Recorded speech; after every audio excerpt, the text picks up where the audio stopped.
ہیں۔ قانونی ٹیم نے حلقہ بندیوں کو ضروری قرار دیا۔ حلقہ بندیوں کے لیے کم از کم 4 ماہ کا وقت درکار ہے۔ 90 روز میں عام انتخابات ہوتے نظر نہیں آ رہے۔ چیف الیکشن کمشنر کی زیر صدارت اجلاس کی اندرونی کہانی سامنے آ گئی۔ ذرائع کے مطابق الیکشن کمیشن کے 3 اجلاسوں میں نئی حلقہ بندیاں کرانے سے متعلق تجاویز سامنے آئی ہیں۔ قانونی ٹیم نے حلقہ بندیوں کو ضروری قرار دیا ہے۔ ان حلقہ بندیوں کے لیے کم از کم 4 ماہ کا وقت درکار ہے۔ چیف الیکشن کمشنر کی زیر صدارت اجلاس کی اندرونی کہانی کی تفصیل جانیں گے بول نیوز کے نمائندے عقیل احمد سے۔ عقیل، بتائیے گا کیا خبریں سامنے آ رہی ہیں؟ بالکل، آج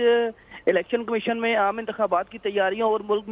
بھر میں جو نئی حلقہ بندیوں کا معاملہ ہے اس پر الیکشن کمیشن کا ایک تیسرا اہم اجلاس ہوا، جس میں الیکشن کمیشن کی قانونی ٹیم کی جانب سے الیکشن کمیشن کو بریفنگ دی گئی اور الیکشن کمیشن کو قانونی ٹیم کی جانب سے یہ بتایا گیا کہ چونکہ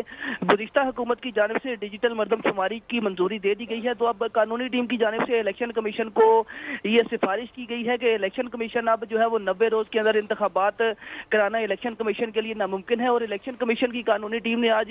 یہ سفارش کی ہے کہ الیکشن کمیشن فوری طور پر ملک بھر میں نئی حلقہ بندیوں کی جو ہے وہ تیاری شروع کرے، کیونکہ ایک جو ہے وہ مردم شماری کے بعد الیکشن کمیشن کی بنیادی ذمہ داری ہے کہ انتخابات سے قبل جو ہے وہ ملک بھر میں حتمی جو ہے وہ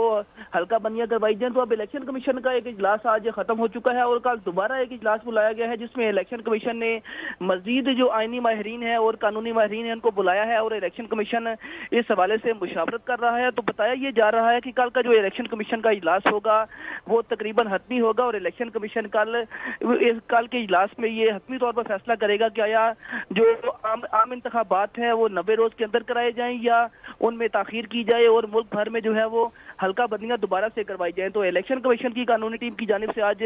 جو رائے دی گئی ہے اس میں یہ الیکشن کمیشن کو کہا گیا ہے کہ اس وقت جو ہے